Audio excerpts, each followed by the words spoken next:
Mr. President, today, more than 3 decades later, we return to Brazil with renewed conviction that materialism remains the most powerful tool to address the intertwined challenges of climate change and sustainable development.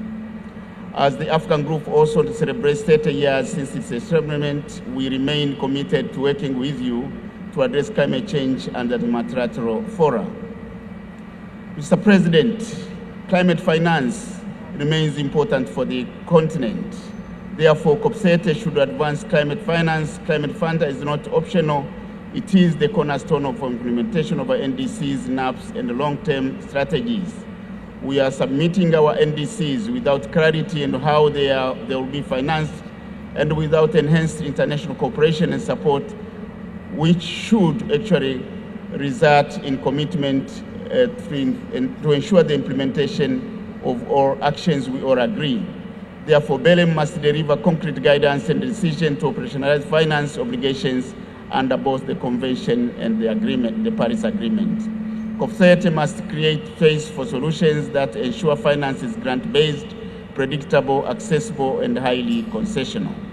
BELEM must agree on the final steps to ensure that full transition to the Adaptation Fund to exclusively save the Paris Agreement, including the necessary arrangements, must be ensured.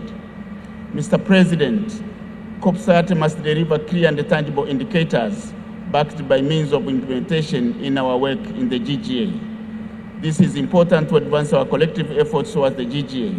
While we acknowledge the work of the experts, these indicators must align fully with the provisions of the Paris Agreement and the Convention. Yes, Mr. President, on loss and damage, we welcome the launch of the Barbados Implementation Plan by the Loss and Damage Fund. This is indeed significant. The BEAM will not support projects if additional resources are not provided. Therefore, we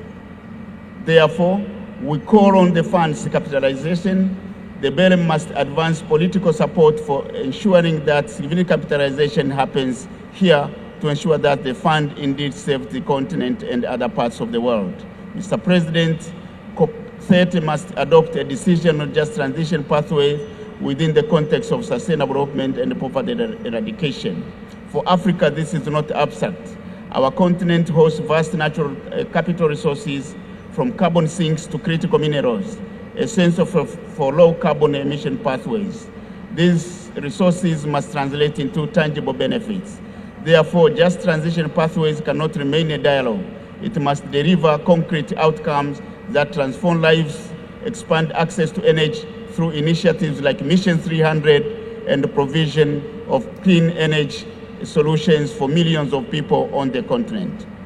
Mr. President, the African Group once again pledges support to you, Mr. President, and reaffirm our commitment to working with all parties to advance climate action and implementation.